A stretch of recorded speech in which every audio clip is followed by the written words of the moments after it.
जय भीम नमो बुद्धाय सर्वांना. सगळ्यांचं स्वागत आहे या ठिकाणी.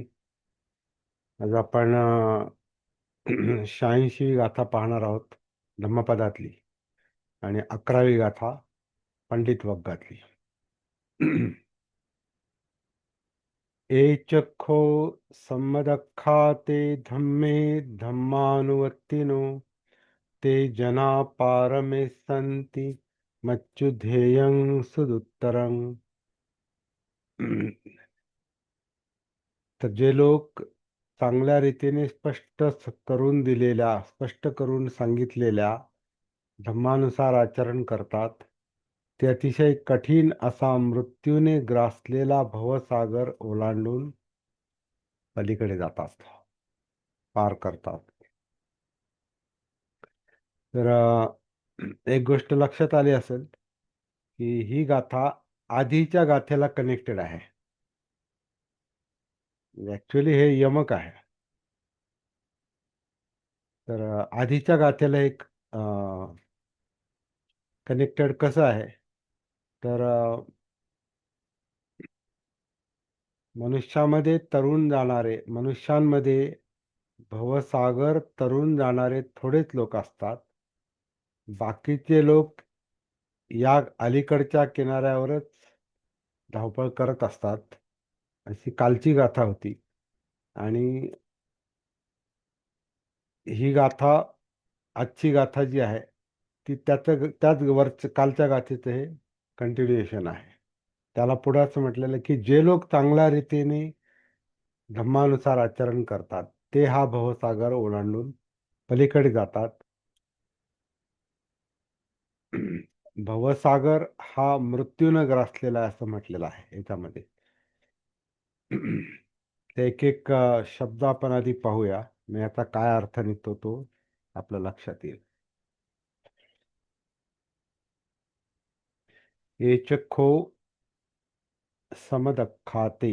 तर च च म्हणजे आणि, ए म्हणजे जे लोक आणि च म्हणजे आणि. तर आणि याचा अर्थ असा आहे की वरच्या गाथेशी हे कनेक्टेड आहे, किंवा आपण म्हणतो ना तर असं आहे. म्हणजे तर म्हणजे आधीच्या बोलण्याशी पुढचं वाक्य जोडलं गेलेलं आहे. तर हे असं आहे. तच्छ म्हणजे आणि, आणखी असं आहे. जे लोक एच खो, खो म्हणजे खरोखर. तो खरोखर आणि खरोखर जे लोक समदख्खाते, सम सम्यक आख्यात, स्वाख्यात जसा शब्द आहे ना, उत्तम प्रकारे समजावून सांगितलेला धम्म. धम्माचा जो गुणधर्म आहे तो स्वाख्यातो भगवता धम्म. उत्तम प्रकारे सांगितलेला.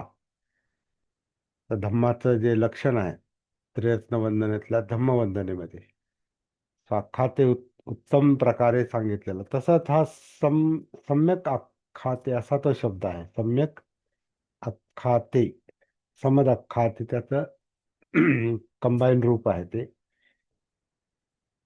उत्तम प्रकारे सांगितलेला धम्माचे, धम्मे धम्मानुवर्तिनो. आता अनुवर्तिनो म्हणजे अनुवर्तन करणे. तर धम्मानुवर्तिनो म्हणजे धम्माप्रमाणे.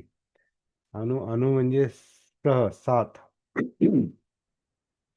याचा अर्थ आपण मागे पाहिलेला आहे. अनुचा अर्थ सोबत. च्या प्रमाणे, च्या अनुसार. जसा अनुवाद शब्दाच्या त्याच्यासारखं दुसरे शब्द, दुसरं वद म्हणजे बोलणे. अनुवाद म्हणजे मूळ शब्दाला दुसरा शब्द बोलणे, किंवा मूळ वाक्याला दुसऱ्या शब्दात मांडणे. दुसऱ्या ह्याच्यात, तर त्याला अनुवाद म्हणजे त्याच्या सह दुसरं. तसे धम्म धम्म अनुवर्तिनो. अनुवर्तिनो म्हणजे अनुवर्तन. तर अनु म्हणजे सह, कशाच्या सह? धम्मानुवर्तिनो. धम्माच्या अनुसार जे वर्तन करतात, व्यक्ती म्हणजे वर्तन करतात, तेच ते जना पारमिसंती, तेच लोक भवसागर पार करू शकतात. हा हा संदर्भ वरच्या गाथेशी आहे. तेच लोक, ते जना पारमिसंती, तेच लोक पार करतात, त्या तीराला जातात. हे हा तीर सोडून पहिलं तीरावर जातात किंवा भवसागर पार करतात, असा त्याचा अर्थ केलेला आहे. तो चुकीचा नाही, पण भव शब्द त्याच्यामध्ये टाकला नाही, पण तो अध्यावृत आहे. वा हा प्रवाह, हा हा हा जो दुःख निर्मितीचा जो प्रवाह आहे, यातना निर्मितीचा जो प्रवाह आहे, जो जन्माबरोबरच सुरू झालेला आहे आणि मृत्यूपर्यंत चालतो, तर हा प्रवाह पार करणे, हा प्रवाह किंवा हा सागर, तर तो भवसागर असं म्हटलेला आहे त्याला. हा प्रवाह, तर हा ही चित्तगती, हा चित्ताचा प्रवाह, कॉन्शियसनेसचा प्रवाह, ज्याच्यामध्ये यातना आहे, ज्याच्यामध्ये दुःख आहे, त्याच्यामध्ये विचलन आहे, तर हा प्रवाह जो पार करतो, तोच पार करतो जो धम्मानुसार वर्तन करतो. आणि हा प्रवाह हा भवसागर कसा आहे किंवा हा प्रवाह कसा आहे, तर हे मृत्यूचं क्षेत्र आहे असं म्हटलेलं आहे. मच्चू ध्येयंग, हे मच्चू ध्येयंग म्हणजे माराच्या तावडीतलं आहे, ते माराच्या ध्येयातलं आहे. जीवन जे आहे हे संस्कारित जीवन हे माराच्या तावडीतलं आहे. आणि मार याचा अर्थ मारणारा, ते मारणारा आहे म्हणूनच यातना आहेत. दुःख जे आहे ते काहीतरी मारतंय, काहीतरी काहीतरी आघात आहे, काहीतरी दडपण आहे, काहीतरी प्रेशर आहे, काहीतरी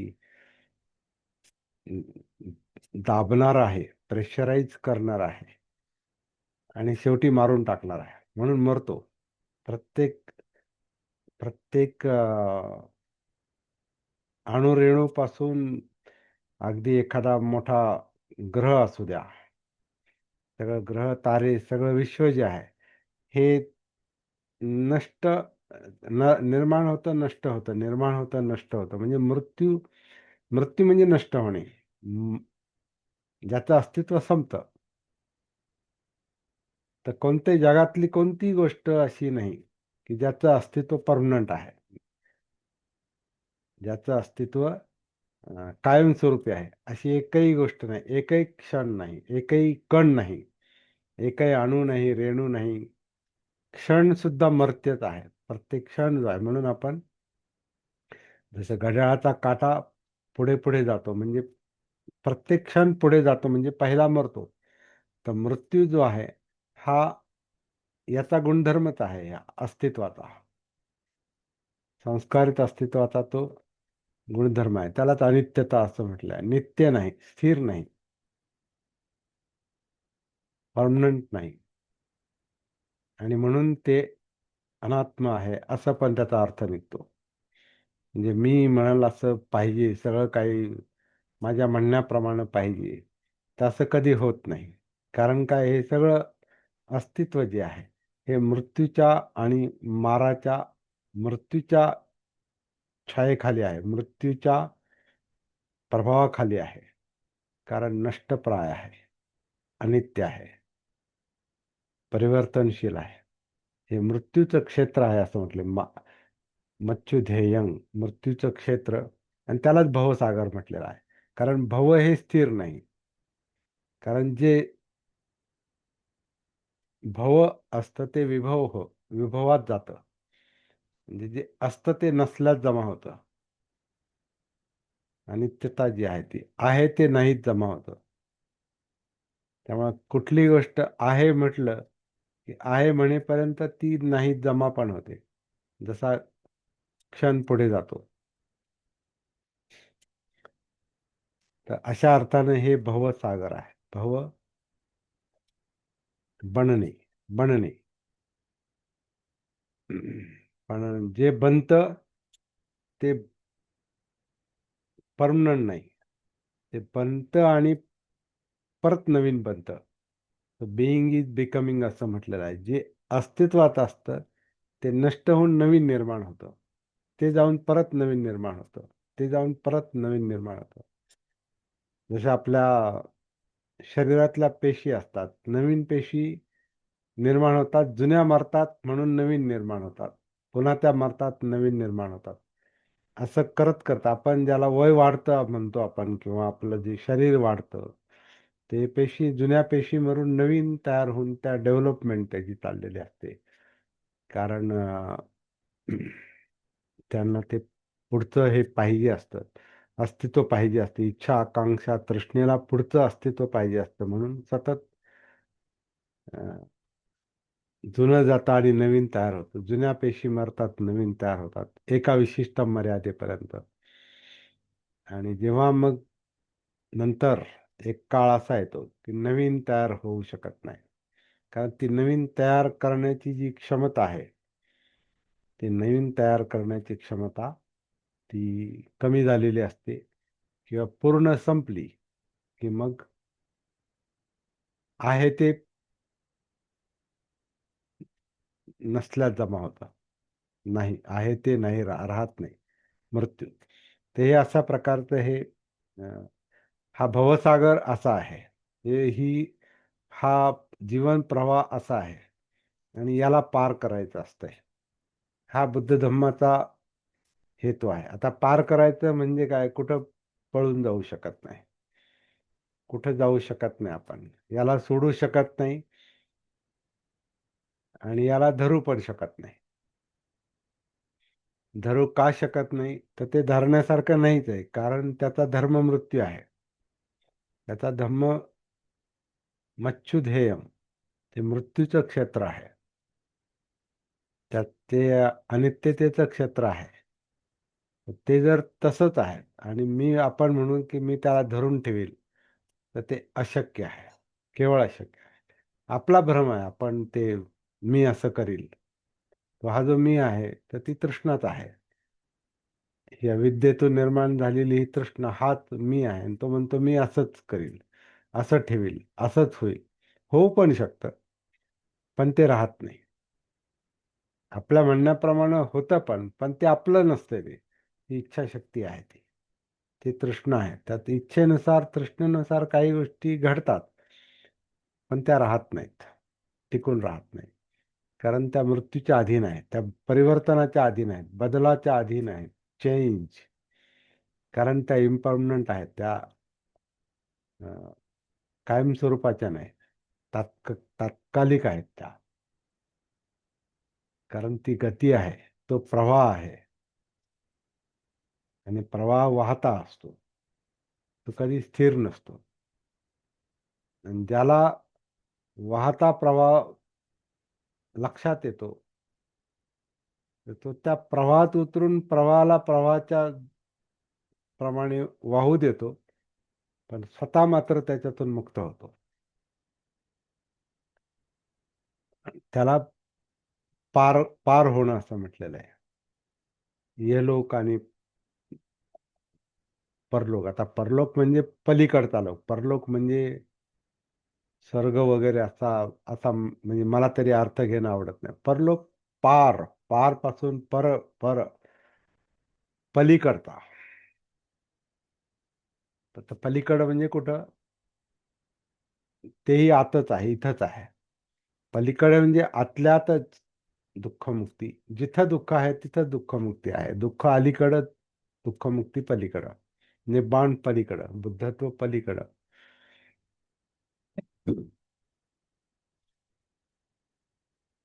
आणि पलीकडं म्हणजे कुठे जाणं नाही, आहे तिथंच प्रवाहाला प्रवाहाच्या जागी ठेवणं, त्याला वाहू देणं, त्याला जाऊ देणं. कारण अं, प्रवाह हा ही नियंत्रणातली गोष्ट नाही, तो निसर्गाचा भाग आहे. निसर्ग हा नियंत्रणातली गोष्ट नाही. निसर्ग हा त्याचं स्वतंत्र अस्तित्व आहे, वेगळं अस्तित्व आहे. निसर्ग पण निसर्गाच्या हातात नाही. कारण निसर्ग निसर्ग म्हणजे कुठली एक एक गोष्ट नाही. निसर्ग म्हणजे धम्म आहे. निसर्ग धम्म ही पण, याला पण सभ्य धम्म अनात्ता म्हटलेला आहे. धम्माचं पण स्वतंत्र अस्तित्व नाही, कारण तो कार्यकारण भाव आहे. ते निर्माण होणं, नष्ट होणं आहे, अरायझिंग पासिंग.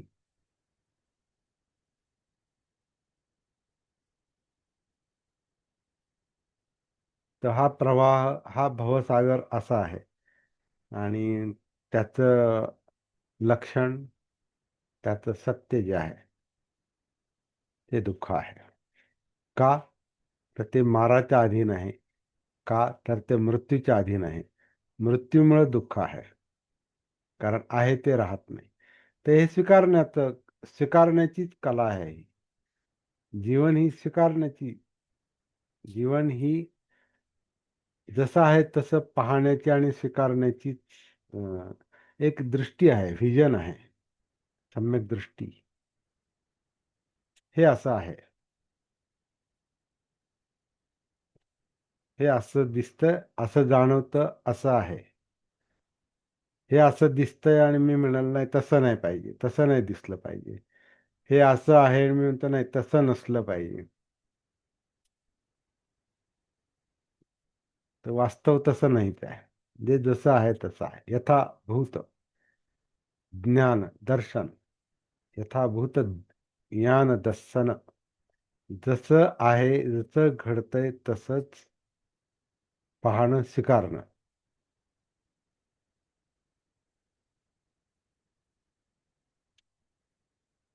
आणि हे दिसलं तर स्वीकारतो, म्हणजे जाणवलं तर कळालं तर स्वीकारतो. कळालंच नाही, समजत नाही आली त्याची, तर मग तो स्वीकारत नाही. तो जे वाटतं म्हणजे इच्छा, तृष्णा, त्याच्यानुसार तो पाहतो. म्हणजे इच्छेनुसार पाहतो, तृष्णेनुसार पाहतो, आणि तृष्णेनुसार तो त्याला धारण करायचा प्रयत्न करतो. त्याचं ध्यान करतो, तेच पाहिजे, त्याचीच पकड, ते पकडायला पाहतो. पण जेव्हा त्या सगळ्याचं भान येतं आणि त्याला कार्यकारण भाव कळतो, की जे पकडायला पाहतो ते पकडू शकत नाही, ज्याला धरायला पाहतो ते धरू शकत नाही. मन ज्याचं ध्यान करतं की असं पाहिजे, तर ते तसं होऊ शकत नाही. कारण सत्य वेगळं आहे.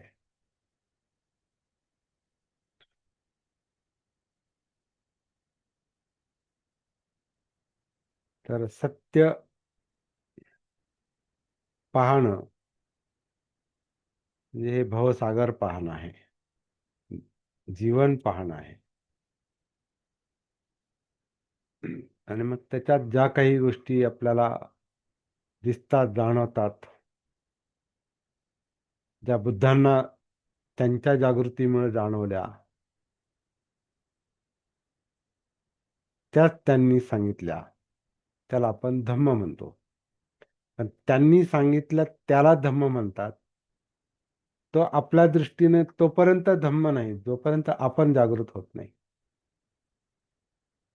जोपर्यंत आपल्याला आपलं भान येत नाही, जोपर्यंत आपल्याला आपली सती येत नाही, जागृती येत नाही, तोपर्यंत आपल्यासाठी धम्म हा धम्म नाही. ते धम्माविषयीचं ज्ञान आहे, आणि ते कुठून तरी वाचलेलं आहे, कुठून तरी ऐकलेलं आहे, त्याचं आपल्याकडे ज्ञान आहे. तर धम्माचं ज्ञान आणि धम्माचा बोध या दोन वेगळ्या गोष्टी आहेत. धम्माचं ज्ञान कोणाकडे असू शकतं,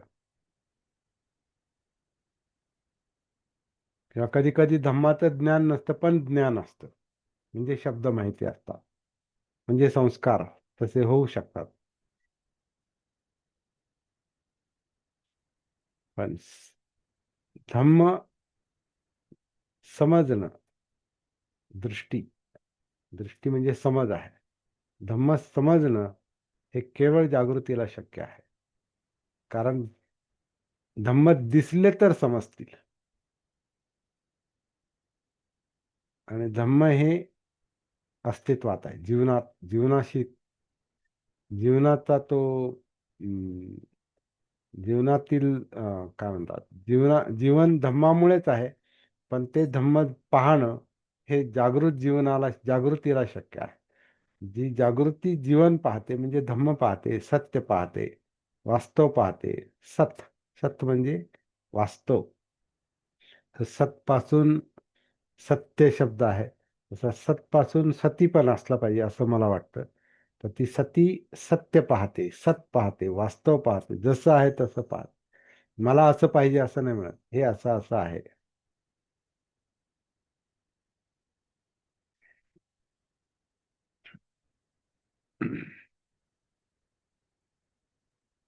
म्हणजे असं असं आहे, हे सत्य कळणं, वास्तव कळणं म्हणजे धम्म पाहणं आहे. त्यामुळे धम्म ही केवळ ज्ञानाची गोष्ट नाही, धम्म ही प्रज्ञेची गोष्ट. म्हणून प्रज्ञेचा संबंध धम्माशी जोडलेला आहे. किंवा धम्म हा प्रज्ञेचा परिणाम आहे. प्रज्ञा ही समज आहे. समजेमध्ये, अंडरस्टँडिंग मध्ये अं, भान आहे, त्या गोष्टीचं भान आहे, त्या गोष्टीचं दिसणं आहे, दर्शनम. पස්සनं आहे, ती पाहणं आहे. म्हणजे आता डोळ्याने पाहणंच आहे, पण हे अंतर्दृष्टीनं पाहणं आहे. बाहेरचं पाहणं हे मांस चक्षु ज्याला म्हणतात ना, जे काही 4-5 प्रकारचे चक्षु सांगितलेले आहेत. आता ते माझे पाठ नाहीत, परंतु मांस चक्षु किंवा दिव्य चक्षु किंवा धम्मचक्षु, असे काही पय्या चक्षु, प्रज्ञेचे प्रज्ञेची दृष्टी वगैरे, त्याचा संदर्भ शोधावा लागेल परत. फार वर्षांपूर्वी ते वाचलं होतं मी. तर अशा प्रकारे 4-5 प्रकारचे चक्षु आहेत. जे जे आपण पाहतो ते मांस चक्षुमुळे,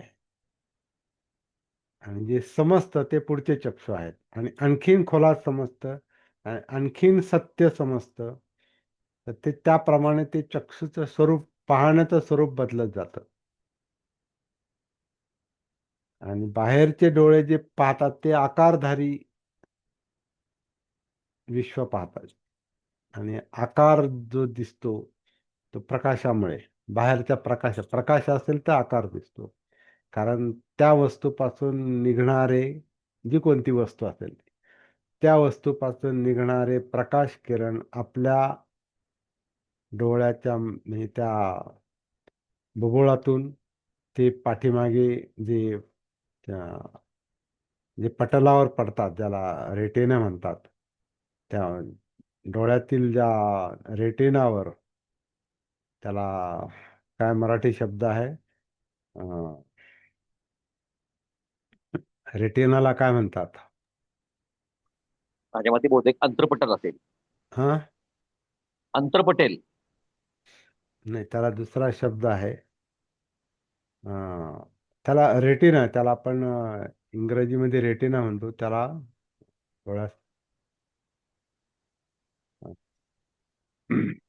तर बाहेरची प्रतिमा जी आहे ती आपल्या याच्यात त्या रेटिनावर, त्या पटलावर उलटी उमटलेली असते. उलटी म्हणजे जे असं येतं ते असं होतं आतमध्ये. आणि ती, पण त्याला मेंदू तो अं, काय म्हणतात, मेंदू त्याला जो पाहतो, चक्षुविज्ञान जे पाहतं आणि मनोविज्ञान जे त्याला काही नाव देतं, आणि मग त्याचं अनालिसिस करतं, त्याचं धम्मविषय त्याला, त्याचं बारकाई म्हणजे जी गोष्ट चिंतनात चाललेली असते, तर त्याच्यातून त्या जे पाहिलेल्या गोष्टीचं स्वरूप, त्याचा अर्थ आतमध्ये लावला जातो. आणि पुन्हा त्याच्या पुढचं जे आहे, ज्याला आपण सत्य म्हणतो, की जे दिसतंय ते तसं नाही, हे जेव्हा कळतं नंतर, तर ते एक वेगळे चक्षु, असं असं ते एक पाहण्याचे टप्पे आहेत. समज अंडरस्टँडिंगचे टप्पे आहेत ते.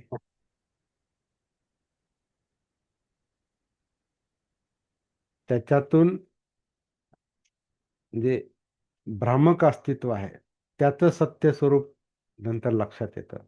त्याला ती सम्यक दृष्टी असं म्हटलेलं आहे. तर हे जे पाहते हे आपण, आपली सती तिथं उपस्थित असेल तर ते लक्षात येत आहे. म्हणून आपण धम्मानुसती चौथ्या पातळीवर जे जातो सतीपष्ठांमध्ये, कायेत उतरून जाणीवा चित्त, जे विकृत करणारं ते चित्त आहे, चेतवणारं ते चित्त आहे. पण चित्त शांत झालं की मग जे चाललेलं आहे ते स्पष्ट दिसतं. त्याच्यामध्ये असे कंपन नाहीत, त्याच्यामध्ये विचलन नाहीत.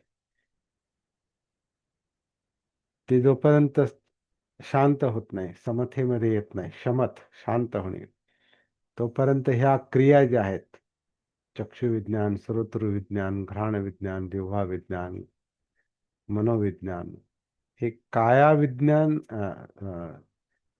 चक्षु चक्षु श्रोत्र घ्राण जिव्हा काया विज्ञान, हे सगळी विज्ञान म्हणजे जी परसेप्शन, जे जे जो जो इंद्रियांना बोध होतो, त्या त्या इंद्रियाला, डोळे कान नाक जीभ त्वचा, त्या त्या इंद्रियाला तो तो जो बोध होतो त्याचा अर्थ जो मनोविज्ञानात काढला जातो.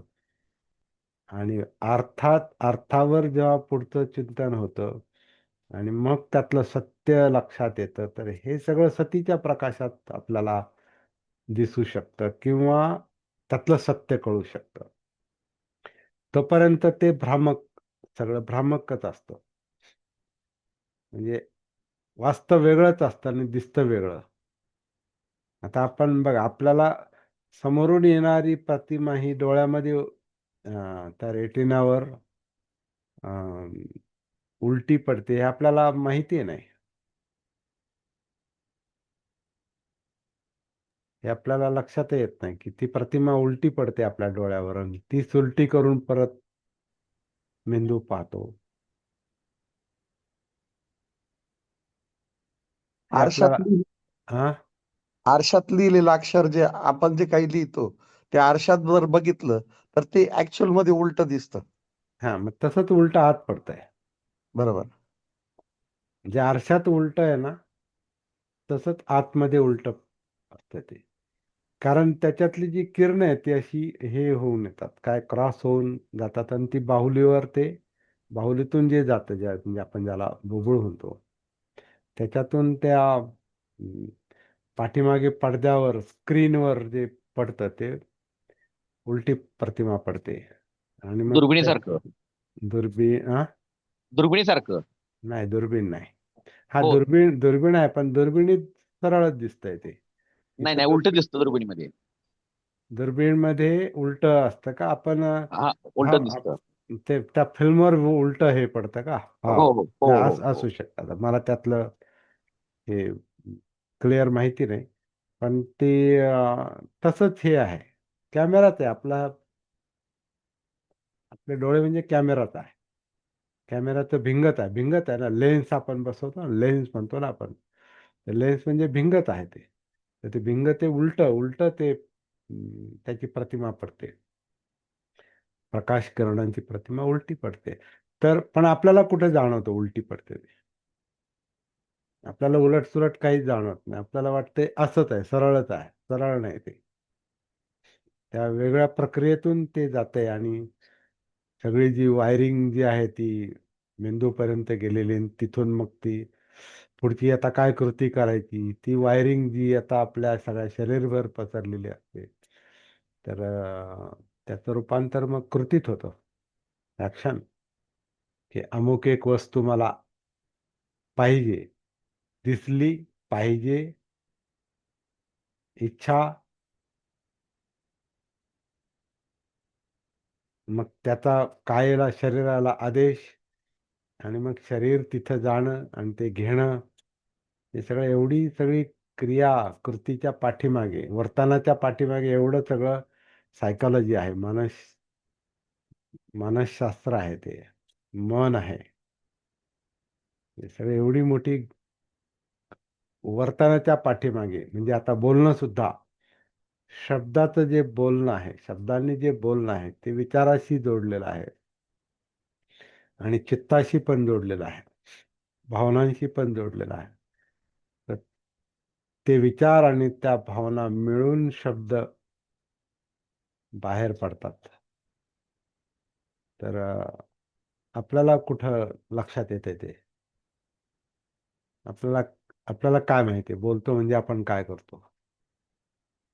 ही अविद्या आहे, हे अज्ञान आहे, ही सती नसलेली अवस्था आहे.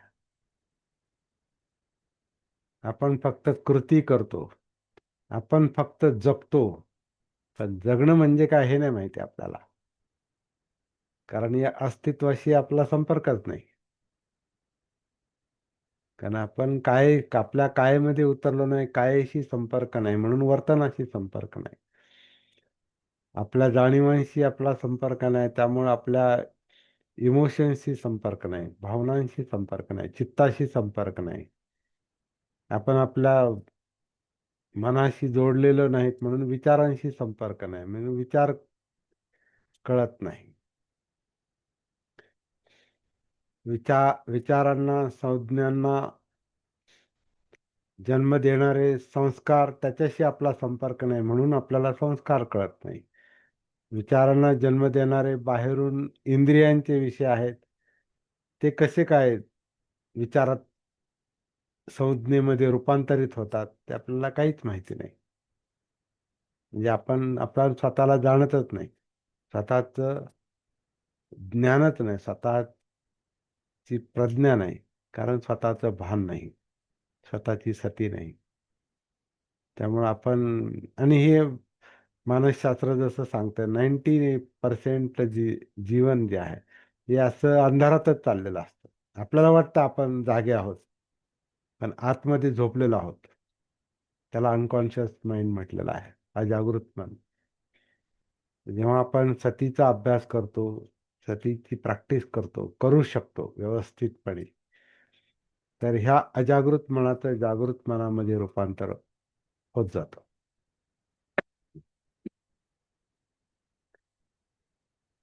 आणि याची परिपूर्णता म्हणजे बुद्धत्व आहे, बोधी आहे. म्हणून सम्मा संबुद्ध म्हणजे संपूर्ण जागृत. संपूर्ण जागृत असल्यामुळे संपूर्ण अस्तित्वाचा बोध आहे, संपूर्ण जीवनाचा बोध आहे. मग तिथं हे भवसागर हे अलीकडचं आणि पलीकडचं कळतं, दिसतं, जाणवतं. सामान्य माणसाला हे शब्द कळतात, पण नेमकं कशाविषयी बोललंय हे शब्द कशाविषयी आहेत? अलीकडचं आणि पलीकडचं, भव, भवसागर, धम्म. धम्म पण आपण शब्द जाणतो, पण धम्म नाही जाणत. जाणू शकतो, ती जागृती आली तर. कारण ती जागृतीला धम्म दिसतात, सत्य दिसतं.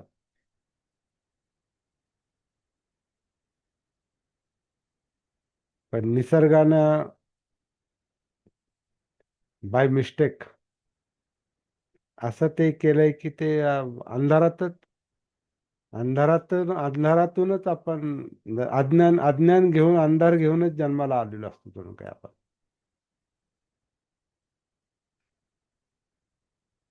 आणि जन्मभर बहुतांश लोक, बहुजन, हे त्या अंधारातच जगत असतात. त्यांना हे असे विषय पण नसतात डोक्यामध्ये, जन्म काय, मृत्यू काय, भव काय, किंवा दुःख हा पण विषय नसतो,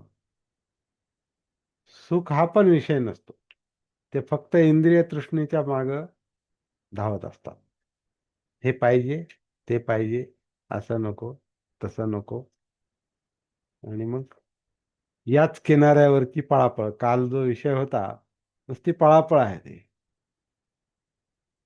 पण का? कोणता फोर्स आहे तो आतून, कोणती प्रेरणा आहे, म्हणजे इच्छा, तृष्णा, काय शक्ती आहे ती जी आपल्याला गतिशील ठेवते आणि तिथंच फिरवत राहते भवचक्रामध्ये. तिथंच गोते खायला लावते भवसागरामध्ये, तिथंच वाहत राहतो त्या अं, काय म्हणतात त्या प्रवाहामध्ये, तिथंच आपल्याला काय म्हणतात गटांगळ्या खात खात ते शेवटी मृत्यूला जाऊन मिळणं. कारण मृत्यूचे क्षेत्र आहे मच्छुधेयं, आणि त्याला समजून घेणे सुदूत तरंग, ते ते कठीण आहे समजणं, ते कठीण आहे, सुदूत तरंग आहे. दुष दुष्कर असं काय, दुष्कर शब्द आहे त्याला, म्हणजे कठीण आहे, मुश्किल आहे, दुस्तर आहे, कठीण आहे. हे मृत्यूचं क्षेत्र दिसणं कठीण आहे, कारण तिथं आपला संपर्कच नाही.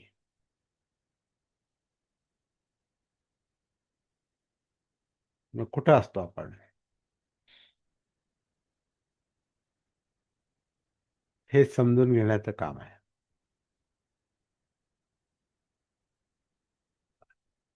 ज्यांना हे समजतं ते हे भवसागर ओलांडून पलीकडे जातात, किंवा हा दुःख सागर ओलांडून पलीकडे जातात, किंवा ऐल तीरावरून पैल तीराकडे जातात आणि प्रवाहाला प्रवाहाच्या जागी सोडून देतात. हे इकडून तिकडे जाण्यासाठी मदत करणारा धम्म आहे. म्हणजे हे वास्तव जाणवणं आहे. ते जागृतीला जाणवतं, सतीला जाणवतं. दुसरा कोणताही त्याच्यावर उपाय नाही. नुसतं ज्ञान हा पण त्याच्यावरचा उपाय नाही. ज्ञान आवश्यकच आहे, पण ज्ञानाचं करायचं काय? ज्ञानाचा वापर झाला पाहिजे, पण वापर होण्यासाठी ज्ञान समजलं पाहिजे. कशाविषयी चाललंय हे सगळं नेमकं, हे लक्षात आलं पाहिजे. आणि ते लक्षात येतं कशाने? कायेमध्ये उतरल्यावर, जिवंत अस्तित्वामध्ये उतरल्यावर.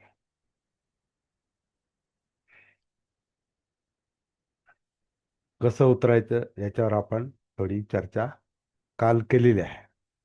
ते रेकॉर्डिंग झालं नाही, पण आपण बऱ्याच वेळा करत आलेलो आहे चर्चा, पुढेही करत राहू. कारण शेवटी ते एकच काम करायचंय, जागं व्हायचंय. जी झोपलेली जी अवस्था आहे, गाफील अवस्था जी आहे, प्रमादी अवस्था जी आहे, ती अप्रमादामध्ये कन्वर्ट झाली पाहिजे, धर्मांतर झालं पाहिजे. हे धर्मांतर आहे. एका याच्यातून दुसऱ्या, एका प्रांतातून दुसऱ्या प्रांतात जाणं. अजागृत धर्मातून जागृत धर्मामध्ये जाता आलं पाहिजे. तो परिणाम या साधनेनं साधतो. थोडा थोडा थोडा थोडा परिपूर्णता येईल तेव्हा येईल. एक एक पाऊल पुढे टाकत चाललं पाहिजे, केव्हा तरी पोहोचणं होणार आहे, 100%.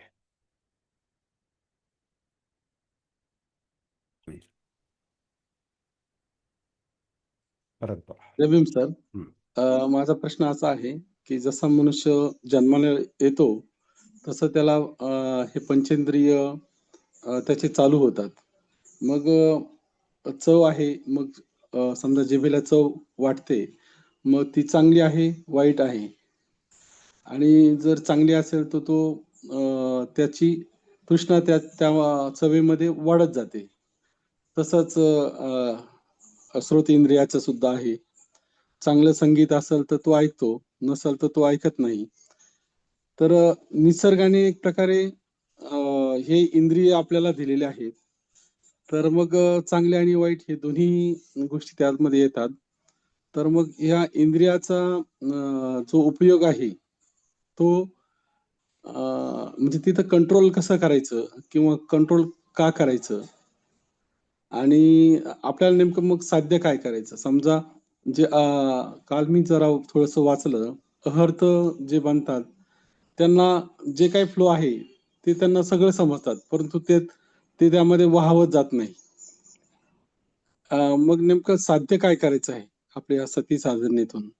हा एक प्रश्न होतो. कारण की निसर्गाने तर मग इंद्रिय बनवले, तर मग त्याचा उपभोग घ्यावा लागेल किंवा मग किती उपभोग घ्यायचा, कुठं थांबायचं, हा एक प्रश्न उरतो. ते नाही निसर्गाने सांगितलंय तेही सांगितलंय, पण आता हा प्रश्न खरं म्हणजे अं, फार सोपा पण आहे आणि अवघड पण आहे. सोपा का आहे, तर माणसाला हे सगळं सगळं निसर्गातून मिळालंय. आता जसं आपण म्हणतो ना, इंद्रिय आणि इंद्रियांचे विषय हे निसर्गाने आपल्याला दिलेले आहेत. पण एक प्रॉब्लेम पण निसर्गाने त्याच्याबरोबर दिला आहे, तो म्हणजे काय पाहायचं, काय ऐकायचं, गंध, चव, किती खायचं, स्पर्श, काय काय पाहिजे, इंद्रियांना काय काय पाहिजे आणि किती पाहिजे, किती मर्यादेपर्यंत पाहिजे.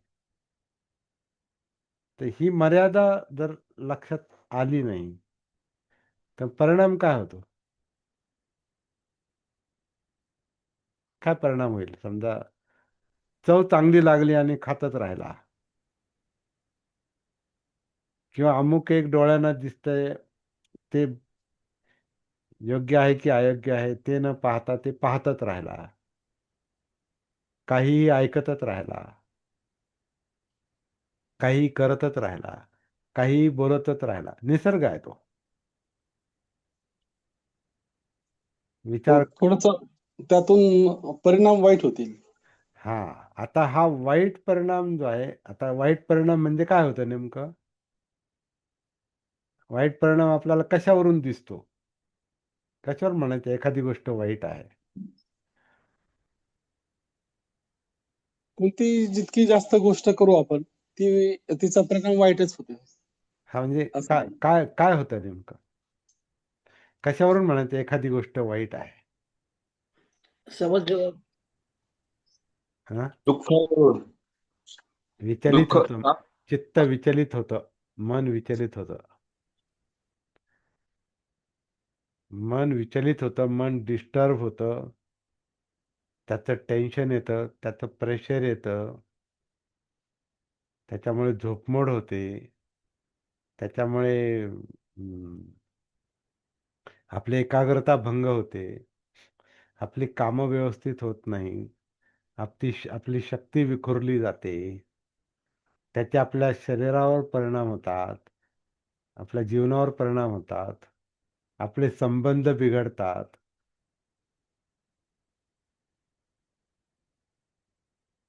त्याच्यामुळे व्यसनाधीनता पण येऊ शकते, कारण विचलन आहे आणि ते सहन होत नाही. म्हणजे चिंता हे विचलनच आहे. चिंता लागलेली आहे, म्हणजे कळत नाही ती कशाची चिंता आहे, पण चिंता सवय, ती एक त्याची निसर्गच आहे तो. चिंता लागलेली आहे. आता याच्यातून बाहेर कसं पडायचं हे कळत नाही. निसर्गच आहे तो. परंतु तोच निसर्ग तुम्हाला, निसर्गानं मनुष्याला आणि केवळ मनुष्याला जागृतीचा गुणधर्म दिलेला आहे, तो इतर प्राण्यांमध्ये नाही. म्हणून ते हेल्पलेस आहेत. ते ते काय म्हणतात ते, त्यांना पर्याय नाही, हतबल आहेत ते. माणूस तोपर्यंत हतबल आहे जोपर्यंत तो जागा होत नाही, जागृत होत नाही. तोपर्यंत तो निसर्गाने दिलेल्या इंद्रियांचा गुलाम पण राहू शकतो. कारण निसर्गानं त्याला, आता जसं आता त्रिभुवन सर म्हटलं की असं असं निसर्गानं दिलंय, तर मग काय हरकत आहे त्याच्याप्रमाणे चालायला? काय हरकत आहे नाहीचा प्रश्नच नाही, आपण त्याच्यानुसारच चालतो. ते आपल्या हातात नाही. म्हणजे पाहणं आपल्या हातात नाही. डोळे जर आहेत तर ते पाहणारच आहेत ना, त्याला दिसणारच आहे आणि ते पाहणारच आहेत. मी डोळे उघडे ठेवेल पण मला दिसलं नाही पाहिजे, असं होईल का कधी? माझे कान उघडे आहेत आणि मला ऐकू नाही आलं पाहिजे, असं होईल का कधी? नाक आहे आणि त्याला वास नाही आला पाहिजे, असं होईल का कधी? ऐच्छिक क्रिया नाही आहेत त्या. मन आहे आणि मनात विचार चालू आहेत आणि ते नाही आले पाहिजेत. काहीच विचार नाही, बंद झाले पाहिजेत विचार. माझी इच्छा नाही आता विचार करण्याची, असं होईल का कधी? त्वचा आहे, ऊन पडलंय आणि मला गरम नाही झालं पाहिजे. थंडी सुटली आणि मला थंडी नाही वाजली पाहिजे, असं होईल का कधी? हे चित्त आहे आणि ते कंपित होतं, डिस्टर्ब होतं. त्याच्यात ते प्रेशर, टेन्शन निर्माण होतं. ते लोभी आहे, ते द्वेषी आहे आणि ते तसं नाहीच पाहिजे, असं होईल का कधी? ते माझ्या इच्छेनुसार नाही चाललं, ते निसर्ग आहे तो. आता माणसाला उत्क्रांतीमध्ये असं एक हे मिळालेलं आहे. तोच तोच सेंट्रल मुद्दा आहे. तोच मला वाटतं बुद्धांच्या लक्षात आलेला आहे, की एक गोष्ट जी आहे की ह्या सगळ्या नैसर्गिक गोष्टींना ती सरळ मार्गावर आणू शकते, सम्यक बनवू शकते, पळापळीपासून वाचवू शकते. नुसत्या पळापळीपासून. हे असं वाटलं आणि पाहणं, असं वाटलं आणि ऐकणं आणि गंध आणि चव आणि स्पर्श आणि खाणं पिणं, खाओ पिओ ऐश करो मौज करो, हे हे निसर्गानं दिलेलं आहे. इंद्रिय आणि इंद्रियांचे विषय आणि तृष्णा, हे सगळं दिलेलं आहे. परंतु अजून एक गोष्ट आता माणसाला निसर्गानं दिलेली आहे, ती म्हणजे तो विचार करू शकतो आणि तो जागृतपणे विचार करू शकतो.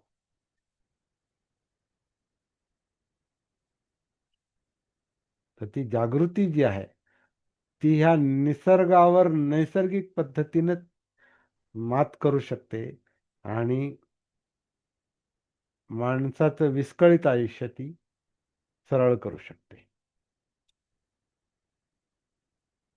हा तो जागृतीचा मुद्दा आहे. हा म्हणजे मुद्दा सर बुद्धांच्या शेवटी लक्षात आला हो हो हो आणि मग त्यांनी काय म्हणतात, आपला मोर्चा इकडे वळवलेला आहे त्या बुद्धगयेमध्ये. बाकी सगळ्या मार्ग पहिले बंद करून टाकले. नाही, बंद काय, ते पण नैसर्गिक मार्गच होते. ध्यान करणं हे काय, ध्यान करतच मन. मन म्हणजे ध्यानच आहे, माझं मत आहे. मन म्हणजे ध्यानच आहे, कारण मनाला नेहमी काहीतरी पाहिजे असते. आणि जिथं पाहिजे तिथं माणसाचं ध्यान, मनाचं ध्यान जातच. तर ध्यान हे नैसर्गिक आहे. पण आता दुसरी त्याच्या पुढची जी विकासाची प्रक्रिया जी आहे, कारण शेवटी जीवन हे दुःखमुक्तीसाठीच आहे, दुसरं काही नाही. जीवन हे जर दुःख आहे, ते एकपेशीय प्राण्याला पण आहे, ज्याला काहीच कळत नव्हतं. जर समुद्रात जन्माला आला तर एकपेशीय प्राणी, त्याची फडफड चालू होती. माशांची फडफड तडफड चालू असते. मोठ्या महाकाय डायनासॉरची तडफड फडफड चालू चालू होती. आता ते अस्तित्वातच नाही, तो भाग वेगळा. हत्तीची तडफड फडफड चालू असते, पळापळ चालू असते. मगरीची असते, पक्ष्यांची असते, कृमी कीटकांची असते बारीक सारीक, माणसाची पण असते. ते हे कशासाठी चाललंय सगळं? यातना आहेत, डिस्टर्बन्स आहे.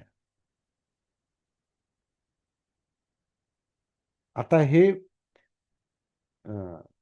काय म्हणतात, ज्याला ज्याला चित्त मन म्हणतात, ती जी शक्ती आहे, ती शक्ती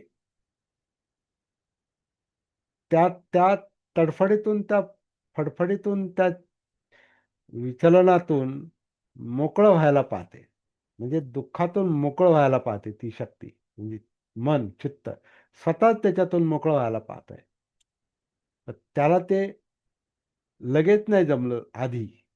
या कोट्यावधी वर्षामध्ये जेव्हा माणसाचं अस्तित्व म्हणजे जीव जीव तयार झाला, अनेक कोटी वर्षांपूर्वी जो का जीव नावाची गोष्ट जेव्हा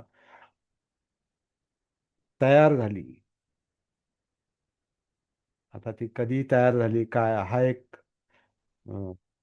फार अज्ञात प्रश्न आहे. कारण या पृथ्वीवर जीव आहे. पृथ्वी सूर्याचा अंश आहे. सूर्यापासून अलिप्त झालेला ग्रह आहे.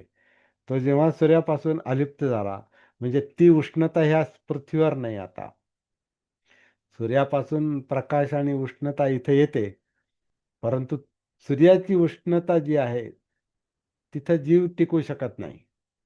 पण तो तिथून ती पृथ्वी तिथून बाजूला झाली, ज्या कारणाने झाली ती, तर तिथं इथं आता एक माफक उष्णता आहे, आवश्यक तेवढी उष्णता आहे. त्याच्यामध्ये कमी जास्त होतं टेम्परेचर. ती उष्णता आहे, ती उष्णता सूर्या इतकी नाही, पण उष्णता आहे. आणि त्याच्यात परत पाणी आहे, हवा आहे, आणि या सगळ्या गोष्टी जीव निर्माण व्हायला आवश्यक आहेत. पृथ्वी, आप, तेज, वायू. पृथ्वी ही जे घन, आप म्हणजे पाणी, तेज म्हणजे उष्णता पाहिजे, हवा पाहिजे. या 4 गोष्टी जीव निर्माण व्हायला आवश्यक आहेत. जीव आणि म्हणजे वनस्पती पण आलं त्याच्यामध्ये, कारण वनस्पती पण जिवंत अस्तित्व आहे.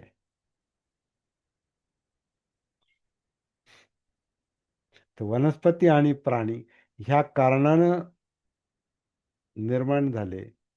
पण त्याच्यात अजून एक गोष्ट अशी आली की त्याच्यामध्ये जणू काही ती फडफड तडफड आली, ती एक दुःख आलं, यातना आल्या.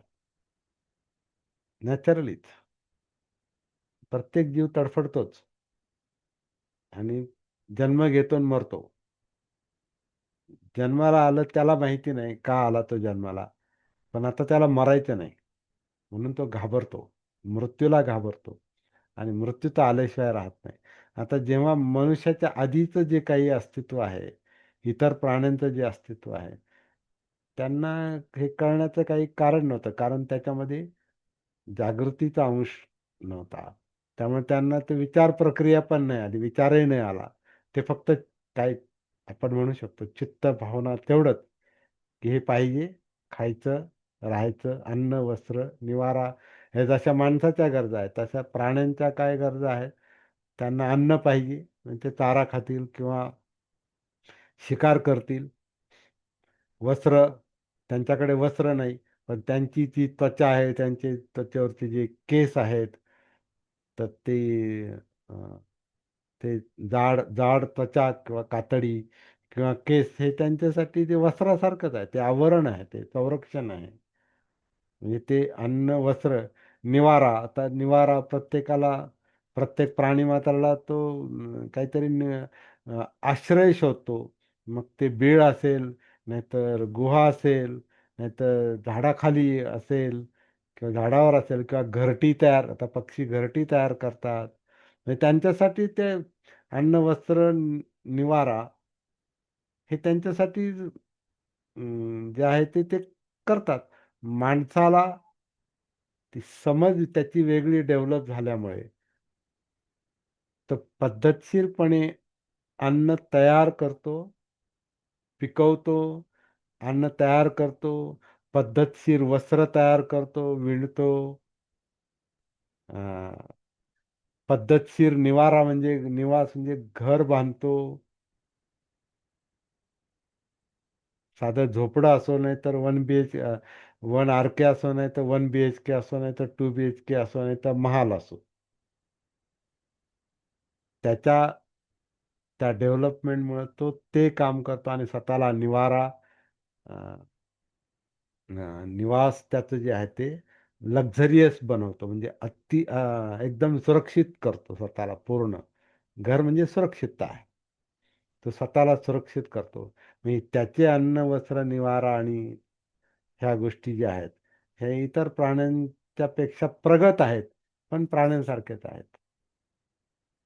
अजून आता माणसामध्ये बुद्धी डेव्हलप होत चालल्यामुळे त्याने मग तंत्रज्ञानाचा शोध लावलेला आहे. जसं आता चाकाचा शोध लावला म्हणून गाड्या तयार झाल्या पुढे, किंवा आणखीन ज्या काही गोष्टी, विजेचा त्याने शोध लावला. वीज आधीच होती, फक्त याला शोध लागला. गुरुत्वाकर्षणाचा शोध लागला. आणखीन जे वेगवेगळ्या प्रकारचे शोध लागले, तर माणसा माणसामध्ये तो जागृतीचा विकासच आहे.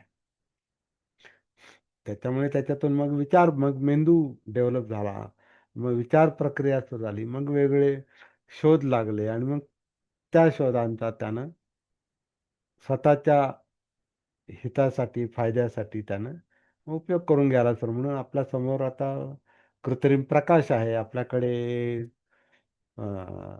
हेडफोन आहे, आपल्याकडे माईक आहे, आपल्याकडे आधुनिक तंत्रज्ञान वेगळ्या चांगल्या भारी भारी मशिनी आहेत, जे आता म्हणजे चमत्कारिक काही गोष्टी अशा करतात, असं असं काम करतात की माणसाला फार कमी कमी कमी त्याचे श्रम कमी कमी होत जावेत असं त्याला वाटतं, तसं तो करून घेतो.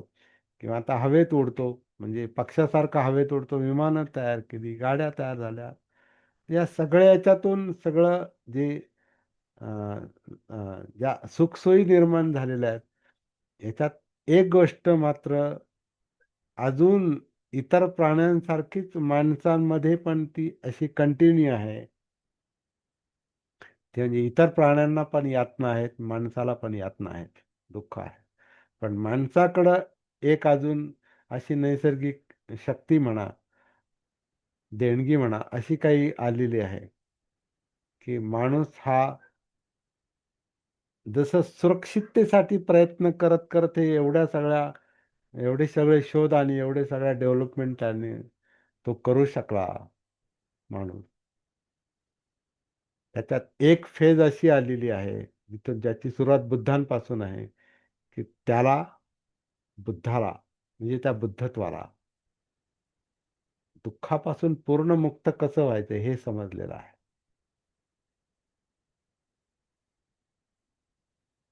त्याच्यामुळे निसर्गानं दिलेलं दुःख, निसर्गानं दिलेली तडफड, यातना, चिंता, अस्थिरता, अस्वस्थता, भीती, त्याच्या खाली जगायची, त्याप्रमाणे जगण्याची माणसावर सक्ती नाही. इतर प्राण्यांवरती सक्ती आहे जणू काय, ते काहीच करू शकत नाही. ते नंतर होईल, ते जेव्हा डेव्हलपमेंट होईल. पण माणसाला जी ही अवस्था आलेली आहे,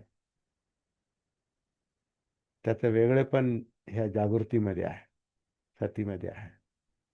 आणि त्याच्यावर दुःख जरी निसर्गाने दिलेलं असलं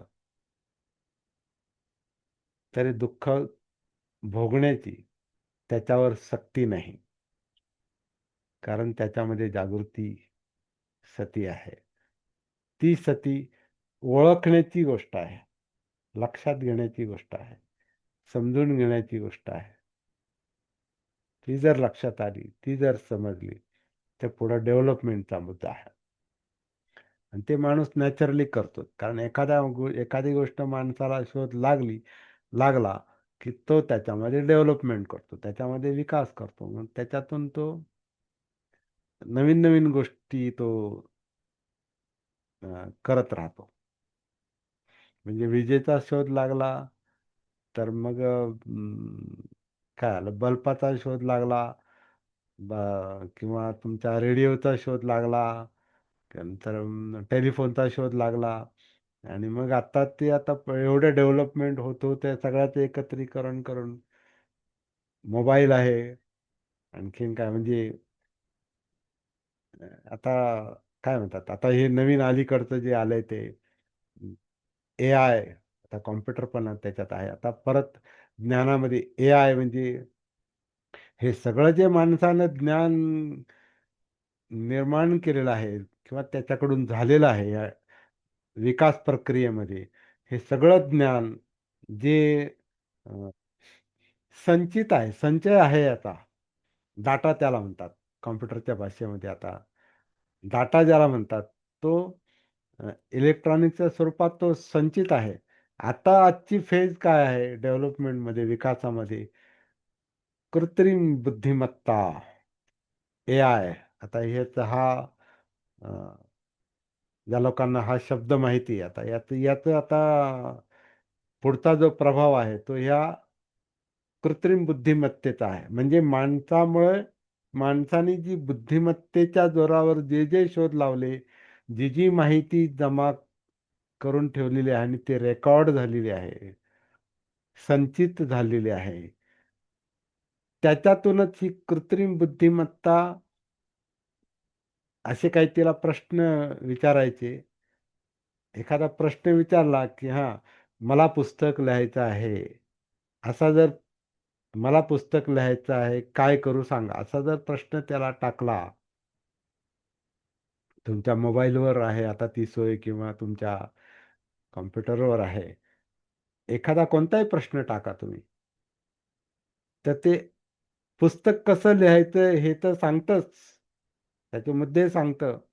पण मग पुढचं तो आणखीन तुम्ही त्याला प्रश्न विचारत राहा, तो अख्खं पुस्तक तुमच्या नावावर तयार करू शकतो. किती वेळात? 1 दिवसात किंवा अर्ध्या दिवसात किंवा अगदी 1 तासामध्ये पुस्तक तयार करून देऊ शकतो. 200 पानी, 300 पानी, 400 पानी तयार करू शकतो, म्हणजे ती माहिती तयार करू शकतो. ही माणसाची प्रगती आहे. पण एक काम माणसाला अजूनही पूर्ण जमलेलं नाही, ते म्हणजे दुःखमुक्ती. सोयी सगळ्या झाल्यात, पण अस्वस्थता पण तेवढीच आहे. आता ह्या कृत्रिम बुद्धिमत्तेमुळे करोडो लोकांच्या नोकऱ्या धोक्यात आल्यात. कारण कृत्रिम बुद्धिमत्ता जर आहे, तर मग ओरिजिनल जी मूळ बुद्धिमत्ता आहे, तिला काय काम आहे? आणि मग कामं देणारी जी लोक आहेत, ज्या कंपन्या आहेत किंवा जे मालक आहेत, ते काय म्हणतात, आम्ही कशाला याच्यात अशा माणसांवर पैसे खर्च करू. जी कृत्रिम बुद्धिमत्ता, जे आर्टिफिशियल इंटेलिजन्स जर काही देत असेल, तर तुम्ही आम्हाला त्याच्या आधारे पटकन निर्णय द्या. जे काम करायला जर 1 दिवस जातं किंवा 10 तास जातात, ते काम जर 10 मिनिटात मिळतंय, तर ते कशाला 10 तासात माणसाला हं, पगार देतील आणि पोचतील. मग कशाला कामावर आता ही सध्या चिंतेचा विषय आहे. आता ही झळ सध्या आता काही लोकांना बसत आहे. काही लोकांच्या नोकऱ्या त्याच्यामुळे जात आहेत. आणि काही लोकांना आता हे शिकावं लागेल का, हे एआय काय आहे, कृत्रिम बुद्धिमत्ता काय आहे, हे शिकावंच लागेल, अशी परिस्थिती आहे. तरच पुढचं पुढचं अस्तित्व टिकून राहणार आहे. आता हे जे आहे, तर याची चर्चा आपण आता फार हवेत करू शकत नाही. कारण ते हवेत चर्चा करण्याचा विषय नाही तो. ज्यांना आता हा विषय माहिती आहे, त्यांना याचं महत्त्व लक्षात येईल. पण सगळ्यातून एक मुद्दा महत्त्वाचा आहे. या सगळ्यातून निर्माण होणारं जे टेन्शन आहे, प्रेशर आहे, यातना आहे, दुःख आहे, भय आहे, याचा जो माणसावर आणि व्यक्तिगत पातळीवर आणि समाजावर आणि सगळ्या जगावर जो परिणाम होणार आहे, त्या यातनातून माणसांना वाचवायचं कसं? हा पुढचा जागतिक आणि वैश्विक प्रश्न आहे. हा व्यक्तिगत नाही, हा वैश्विक प्रश्न आहे. आणि तो प्रश्न ज्याला त्याला सोडवणं, कारण त्या वैश्विक प्रश्नाचा त्रास व्यक्तीला आहे. मग व्यक्तीनं त्या यातनातून कसं बाहेर पडायचं, हे त्याला शिकावं लागेल. प्रत्येकाला शिकावं लागेल. हे तंत्र बुद्धांनी शोधलेलं आहे. त्यावेळेला तर ही एवढी प्रगती पण झालेली नव्हती. परंतु यातना तेव्हाही होत्या, आजही आहे. त्याचं स्वरूप वेगळं होतं, आजचं स्वरूप आहे. स्वरूप फक्त बदलतंय. बाकी अनुभव, यातना, दुःख, टेन्शन, प्रेशर तेच आहे. असा हा विषय आहे. तर धन्यवाद. हं.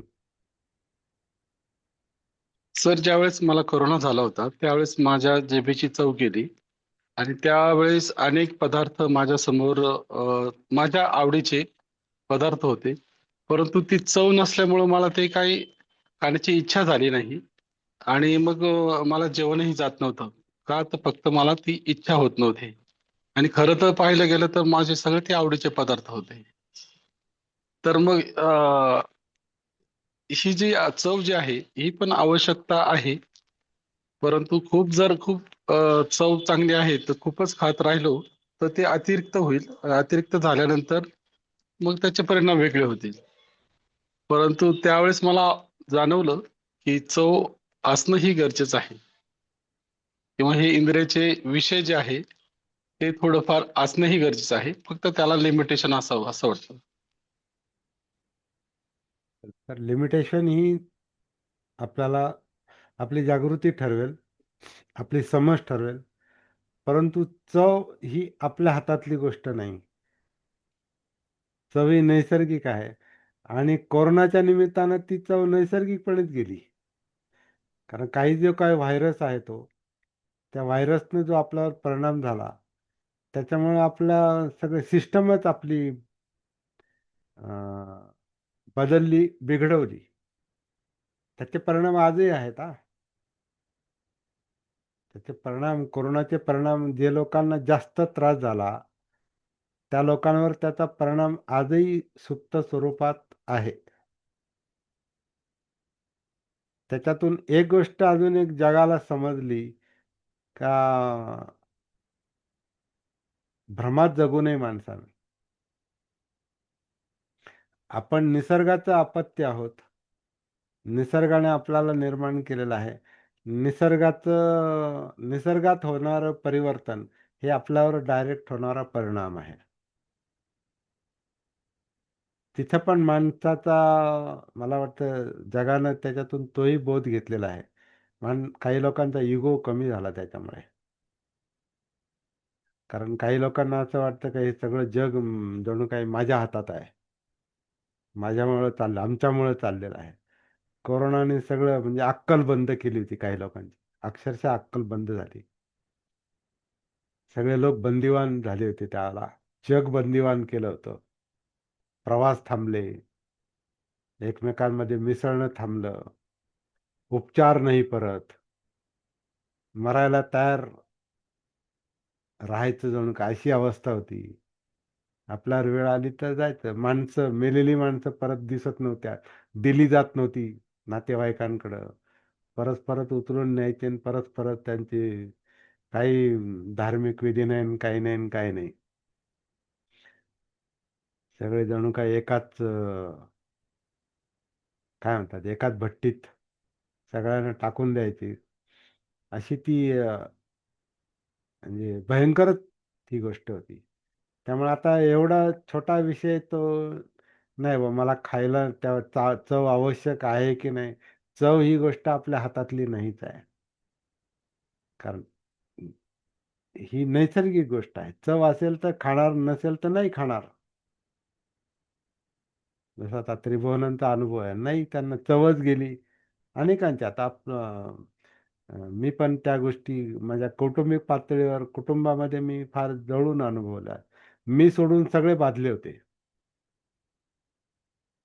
आणि मला नंतर थोडासा तो त्रास जाणवत होता, पण तो मायनर होता. परंतु सुनंदा ॲडमिट, आमची मुलगी ॲडमिट, आमची जावई ॲडमिट. ते त्यावेळेला इथं होते. मुलगी आणि जावई. तर ते तिघंही सिव्हिलला ॲडमिट आणि मी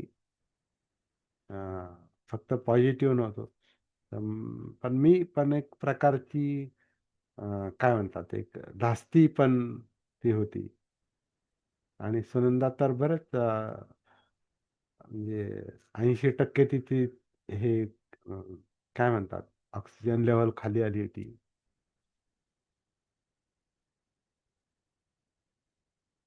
त्या काळात आपली जी सत्र झाली, ऑनलाईन सत्र त्यावेळेला चालू होती. त्याच्यामध्ये सगळे रेकॉर्डिंग त्यावेळेला आलेलं आहे. ती परिस्थिती आणि ते जे काही आहे ते. तेव्हा त्याचं स्वरूप लक्षातही येत नव्हतं. काय नेमकं कोरोना काय? आणि जे काही चाललंय ते म्हणजे सगळं विचित्रच होतं. त्यामुळं एक जाग पण आलेली आहे. त्याच्या निमित्तानं जगाला एक जाग आलेली आहे. परंतु विसरणं हा माणसाचा मोठा दुर्गुण आहे. विसरून जातो, सती जाते. त्याची जागृती काही वेळ जागृत होतो, कळतं आणि नंतर विसरतो. मशगूल होतो परत. इंद्रिय तृष्णेच्या पातळीवर ते परत मार त्याला सक्रिय करतो आणि होत्याचं नव्हतं होतं परत. पण भान हे कायमस्वरूपी असलं पाहिजे, ही गोष्ट कोरोनानं लक्षात आणून दिली. आता त्रिभुवनांचा जो प्रश्न आहे की ती आवश्यक आहे, चव वगैरे जिभेची, ती आवश्यक आहे की नाही तो मुद्दाच नाही. ती चव असेल तरच तुम्हाला चव लागेल, म्हणजे जीभ व्यवस्थित असेल तर तुम्हाला चव लागेल, तर तुम्ही आपोआपच ते तुमचं चित्त मन तुम्हाला खायला ते म्हणजे जे पाहिजे ते मिळवण्यासाठी प्रवृत्त करणार. ते तुमच्या हातात नाही, आपल्या हातात नाही. आणि जर निसर्गाने म्हणजे आता समजा कोरोनासारख्या गोष्टींनी ती चव गेलेली आहे, तर तुम्हाला चवच नाही, तर मग इच्छा नाही. इच्छा नाही तर मग खाणार नाही. म्हणजे मी खातो आणि मी खात नाही असा तो मुद्दा नाहीये. निसर्ग असा आहे की तो तुम्हाला त्याच वाटेनं नेणार. परंतु जागृती हा पुन्हा निसर्गाचा असा गुणधर्म आहे की तुम्हाला परत जागेवर आणणारा. म्हणून दुःख आणि दुःखमुक्ती ह्या नैसर्गिक गोष्टी आहेत आणि ती एक नैसर्गिक कला जणू काही किंवा ती नैसर्गिक एक देणगी माणसाला मिळालेली आहे. तेच शिकून घ्यायची गोष्ट आहे, असं मला वाटतं.